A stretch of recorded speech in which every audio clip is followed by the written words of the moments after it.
Hello friends, I am Murali from Cimage college and cloud computing के आज के session में हम समझेंगे कुछ इसके एडवांटेजेस के बारे में।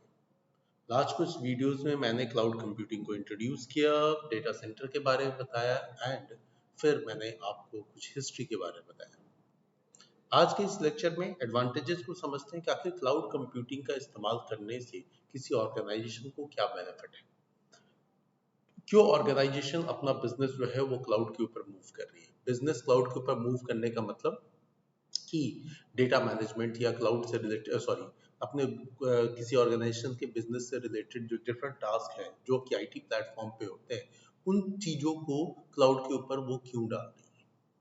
चलिए तो बात करते हैं। सबसे पहली चीज आती है कॉस्ट इफिशियंसी। पहले मैं थोड़ा हाईलाइट करने के लिए जुगाड़ कर दूं।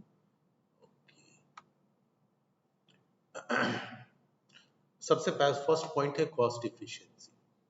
अगर हम कॉस्ट इफिशियंसी की बात करें तो होता क्या है कि कई बार हमें रेंटल जो है वो different cloud service provider different तरीके के चार्ज करते हैं।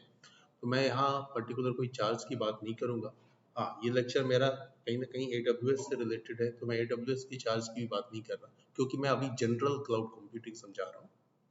तो क्लाउड कंप्यूटिंग का जो रेंटल आता है, वो मंथली हो, क्वार्टरली हो, ईयरली हो, जो भी प्लान हो, उस प्लान को लेने में कहीं ना कहीं कभी यूजर को फील होता है, यार इतने महीने हम हर बार पैसे देते जाएंगे। तो इतने में तो इस तरीके से अगर लॉन्ग टाइम देखें तो हम इतने में अपना खुद का सेटअप खड़ा कर सकते हैं। तो खुद का सेटअप खड़ा करना, एक तो सबसे पहली चीज कि सिंगल टाइम इन्वेस्टमेंट की बात आ जाती है। एक अच्छा खासा अमाउंट इन्वेस्टमेंट ही नहीं करनी है, उसके लिए आपको प्रेमाइसेस भी देना है कि जहां पे वो पूरा सेटअप रन करेगा। उसके बाद जो है उसके लिए इंजीनियर अपॉइंट करो, कूलिंग सिस्टम का अरेंजमेंट करो, डिफरेंट चीजें, यानी सारे हेडेक आपके। एंड इन सब के बावजूद ये कोई एश्योर नहीं कर सकता कि जो आपने इक्विपमेंट लिया, जो मशीन्स खरीदी, वो लॉन्ग टाइम तक परफेक्टली वर्क करेंगी। प्रॉब्लम्स आएंगी, ये हम सब जानते हैं। उसके मेंटेनेंस का चार्ज चाहिए, इंजीनियर्स हायर करना, उनको कंटिन्यू करवाना, जिससे एक तरह का वर्क स्मूथली चलता रहे। अब मान लो इंजीनियर स्विच कर जाता है किसी और कंपनी में, और फिर आप न्यू इंजीनियर हायर करते हो, फिर नई इंजीनियर, नई तरह की कॉन्सेप्ट, उसकी ट्रेनिंग एक्सेट्रा एक्सेट्रा, बहुत सारी चीजें। इन सारी चीजों के जब आप देखेंगे ना, तो आपको लगेगा क्लाउड पे अपना डेटा डालना काफी चीप है, सस्ता है। ठीक है। नेक्स्ट थिंग आती है हाई स्पीड, नो डाउट। अब जैसी स्पीड की बात आती है तो स्पीड में कहीं ना कहीं एक डिपेंडेंसी आ जाती है इंटरनेट की। इंटरनेट कनेक्टिविटी या क्लाउड की सर्विस आपको जिस भी किसी रिसोर्स से मिल रही हो, जिस किसी भी मीडिया से मिल रही हो, उसकी speed, no doubt mostly cloud service user जो है, क्लाइंट जो है, वो इंटरनेट के थ्रू इसको एक्सेस करते हैं। तो इंटरनेट कनेक्शन के ऊपर आपकी डिपेंडेंसी बढ़ जाती है कि वो इंटरनेट कनेक्शन होना ही चाहिए, और साथ में हाई स्पीड का होना चाहिए। ठीक है। अगर ये है तो फिर आपको सारी सर्विसेज जस्ट कुछ क्लिक से ही मिल जाएंगे आपको। ठीक है। नाउ नेक्स्ट थिंग आती है एक्सीलेंट एक्सेसिबिलिटी। अब वो बात आती है, इंटरनेट की स्पीड अच्छी होगी, क्लाउड पे सर्विस डाल दिया, तो एक्सीलेंट एक्सेसिबिलिटी कहने का क्या मतलब है? मतलब है कि हो सकता है कि आपने जो, आप खुद का अगर कोई कंप्यूटिंग प्लेटफॉर्म रेडी करते, तो वैसे केस में जो है कभी आपके सर्विसेज प्रॉपरली रन कर रहे हैं, कभी नहीं रन कर रहे हैं, कभी मशीन स्लो चल रही है, बहुत सारे इश्यूज आते हैं।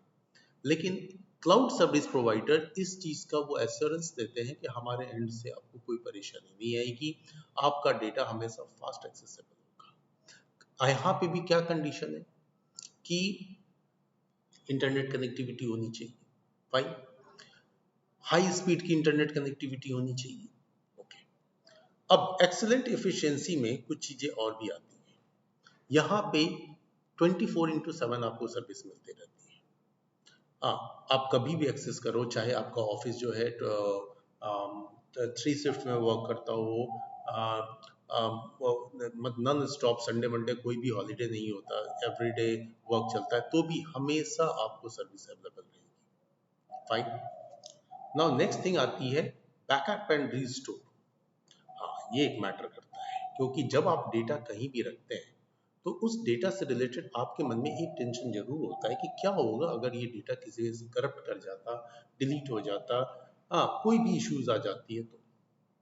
तो क्लाउड में जो डेटा का स्टोरेज होता है, वो हमेशा क्लाउड सर्विस प्रोवाइडर इस बात का जरूर ध्यान रखते हैं कि अगर किसी वजह से यूजर के डेटा में कोई इशू आता है तो उसका वो रिकवरी करके देंगे। वो अपने एसएलए में इस बात को श्योर करते हैं। एसएलए कहने का मतलब सर्विस लेवल अग्रीमेंट। वो इस बात को एश्योर करते हैं कि डेटा की गारंटी हमारी। ठीक है। अब अ, हो सकता है कि आपके ऑन प्रीमाइसेस मतलब आपका अपना खुद का सेटअप हो, तो वैसे कंडीशन में डेटा रिकवरी में सॉरी डेटा रिकवरी या रिस्टोर कराने में टाइम भी लगे, बस क्लाउड के एंड पे ये बहुत फास्ट होता है। अगली चीज आती है मैनेजेबिलिटी। नो डाउट, अगर आपने एक प्रॉपर एसएलए साइन किया है जिसमें आपने मैनेज करने का, उसके सारी चीजों का, एवरीथिंग का आपने रिस्पॉन्सिबिलिटी क्लाउड को दे दी है, तो ये भी आपका टेंशन खत्म हो जाता है कि उन चीजों को मैनेज करना कैसे है। आपको सिर्फ एक्सेस करना है, आपने नया डेटा पुट करना है जो आपके ऑफिस में वर्क चल रहा है। बाकी वो डेटा कैसे मैनेज होगी, मशीनें कैसे रन करेंगी, पूरा आईटी इंफ्रास्ट्रक्चर कैसे मेंटेन रहेगा, ये रिस्पॉन्सिबिलिटी जो है क्लाउड कंप्यूटिंग की। एंड नाउ नेक्स्ट चीज आती है sporadic batch processing. Sporadic batch processing की अगर हम बात करें तो यहाँ पे सबसे बड़ी चीज आती है कि आपको क्लाउड सर्विस प्रोवाइड करता है, डिफरेंट सर्विसेज प्रोवाइड करता है। हो सकता है कि आप अगर न्यू यूजर हैं तो आपको लगा कि ये भी सर्विस वो भी सर्विस, बहुत सारी सर्विसेज आपने ले ली, लेकिन आफ्टर सम टाइम आपको ये फील होता है कि ये सारी चीजें ज़्यादा यूजफुल नहीं है या यूज की ही नहीं है। तो आप कभी भी सर्विसेज ऐड करवा सकते हो, सर्विसेज रिमूव करवा सकते हो।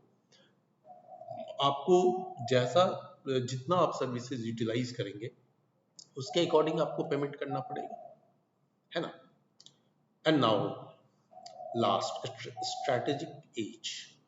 ये एक बड़ी मजेदार चीज है। होता क्या है, जनरली जब हम अपने ऑर्गेनाइजेशन में वर्क करते हैं तो कई बार हमारे कॉम्पिटिटर्स जो हैं वो कुछ डिफरेंट प्लेटफॉर्म का यूज करते हैं, एडवांस प्लेटफॉर्म का यूज करते हैं, जिसके बेसिस पे वो नई चीजें इंप्लीमेंट कर पाते हैं। अब अगर कोई ऑर्गेनाइजेशन खुद भी चाहती है उन चीजों करे तो हो सकता है उनको अपने इंफ्रास्ट्रक्चर में चेंज करना पड़ेगा। बट अगर आप क्लाउड की सर्विस यूज कर रहे हैं तो it is the responsibility of the cloud service provider. वो उसके बिहाफ में चार्जेस आपसे जो भी ले, बट आपको लेटेस्ट टेक्नोलॉजीज के साथ में आईटी सर्विसेज प्रोवाइड करेगा। ठीक है।